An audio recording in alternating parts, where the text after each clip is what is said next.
moins de 5% de récidives chez les terroristes djihadistes.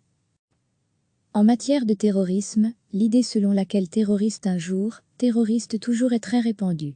Mais une nouvelle étude vient contredire cela. C'est d'ailleurs la plus vaste et la plus longue étude jamais menée en la matière. Elle a été réalisée par Thomas Renard, chercheur à l'Institut Egmont. Cette étude est publiée aujourd'hui dans la prestigieuse revue CTC Sentinel, éditée par l'Académie militaire américaine West Point. Pour établir des statistiques robustes, le chercheur a d'abord établi une base de données rigoureuse. Il y a intégré tous les individus condamnés au moins une fois en Belgique pour des activités terroristes entre le 1er janvier 1990 et le 31 décembre 2019. Cela représente 557 djihadistes condamnés. En couvrant 3 décennies, cette étude est celle qui couvre la plus longue période. Ensuite, Thomas Renard a pris la définition la plus étroite du terme de récidive. Dans le sens de la répétition d'un acte du même ordre. Les personnes condamnées pour terrorisme, qui ont ensuite commis des actes de délinquance, ne sont donc pas reprises dans ses conclusions sur le taux de récidive.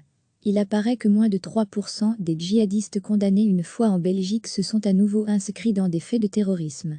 Ce taux passe à 5% pour les djihadistes qui n'ont pas été condamnés une deuxième fois, mais, chez qui, il est établi qu'ils ont à nouveau mené des activités terroristes.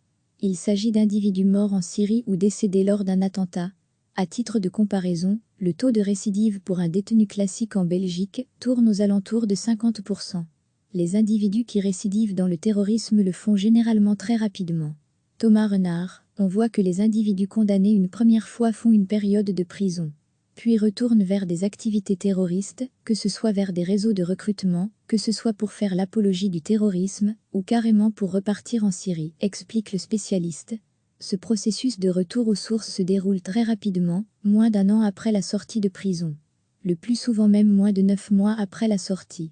Degré à lire aussi, menaces terroristes, comment protéger nos villes sans les barricader.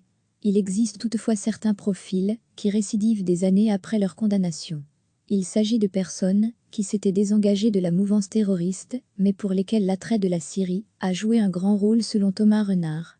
Le chercheur reconnaît que les résultats de son étude peuvent surprendre même au sein du monde judiciaire et des services de sécurité. C'est totalement contre-intuitif, pas seulement pour l'opinion publique, admet-il. Thomas Renard estime toutefois que ces résultats doivent inciter à la réflexion. Pourquoi ?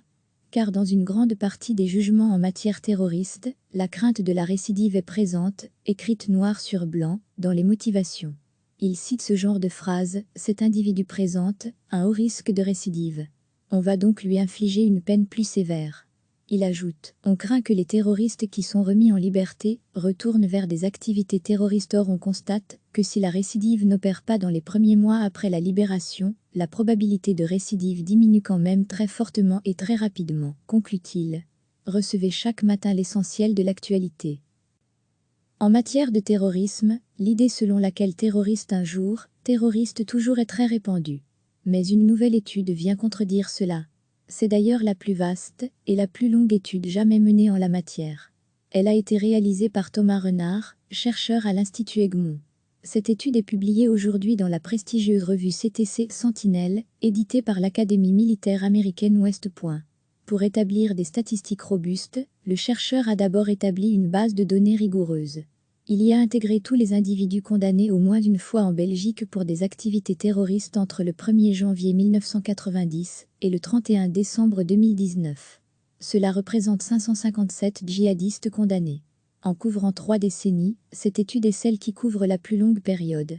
Ensuite, Thomas Renard a pris la définition la plus étroite du terme de récidive. Dans le sens de la répétition d'un acte du même ordre. Les personnes condamnées pour terrorisme, qui ont ensuite commis des actes de délinquance, ne sont donc pas reprises dans ses conclusions sur le taux de récidive.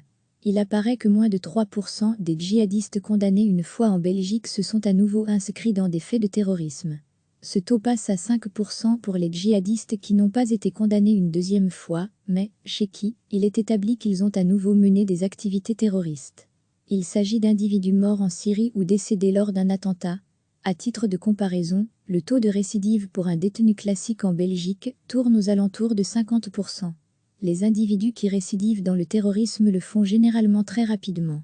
Thomas Renard, on voit que les individus condamnés une première fois font une période de prison, puis retournent vers des activités terroristes, que ce soit vers des réseaux de recrutement, que ce soit pour faire l'apologie du terrorisme, ou carrément pour repartir en Syrie, explique le spécialiste.